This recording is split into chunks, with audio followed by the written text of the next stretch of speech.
Selamat sejahtera semua. Hari ini saya nak membincangkan faktor yang menyebabkan penyakit kardiovaskular. Tekanan darah tinggi adalah faktor risiko penyakit kardiovaskular pertama. Kondisi ini terjadi ketika tekanan darah di arteri dan pembuluh darah terlalu tinggi.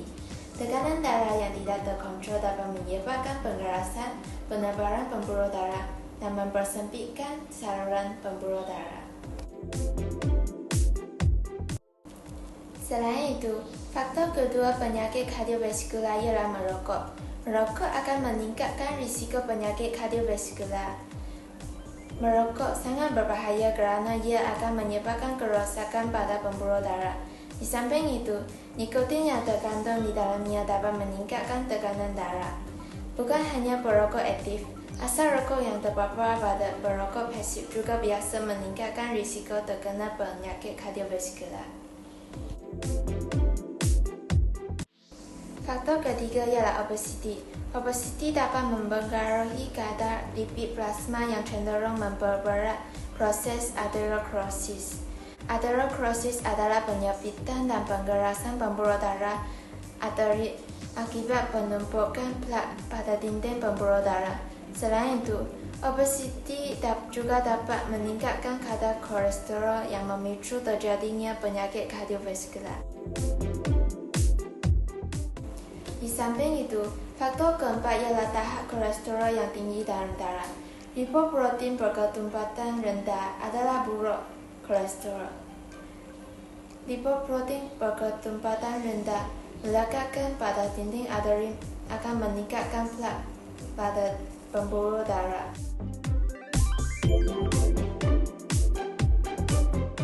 Kesan penyakit kardiovaskular ialah penyakit jantung koronari ditimbulkan. Penyakit jantung koronari berlaku akibat gangguan bekalan oksigen pada otot-otot jantung. Ini disebabkan oleh penyekatan aliran darah berpunca daripada kerosakan pada dinding pembuluh darah koronari atau kolesterol yang terkumpul di dinding pembuluh darah koronari. Apabila gangguan ini berlaku, otot-otot jantung akan kurang berfungsi dan menimbulkan simptom angina. Jika ia berterusan, otot-otot jantung akan menjadi rosak dan mengakibatkan serangan jantung, yang mana boleh menyebabkan kematian jika tidak dirawat dengan segera. Selain itu, kesannya ialah stroke berlaku.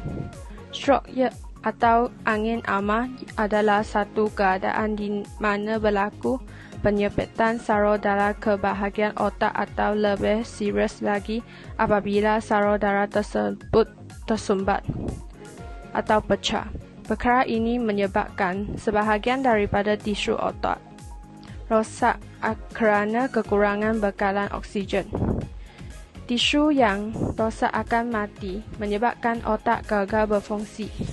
Di antara gejala yang kerata adalah pingsan atau lemah sebahagian anggota. Stroke adalah penyakit yang boleh mengakibatkan kecacatan kekal atau kematian. Kesan terhadap pesakit adalah bergantung kepada bahagian yang tersumbat dan sejauh mana kerosakan otak yang berlaku. Contohnya, stroke ringan akan menyebabkan masalah kecil dan sementara seperti lemah di bahagian kaki dan tangan. Stroke yang serius mungkin menyebabkan lumpuh sebahagian badan dan kesukaran bertutur. Di samping itu, kesannya adalah menimbulkan penyakit vaskular periferi.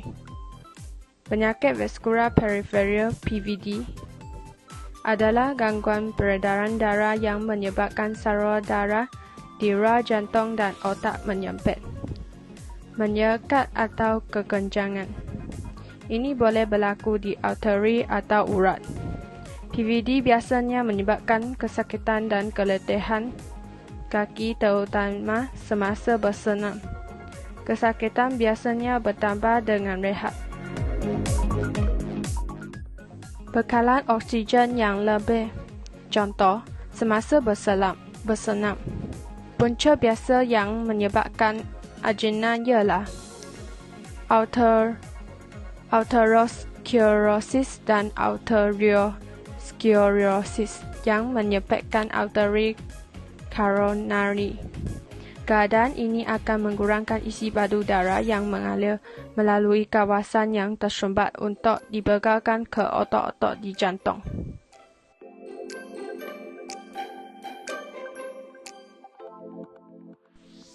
C.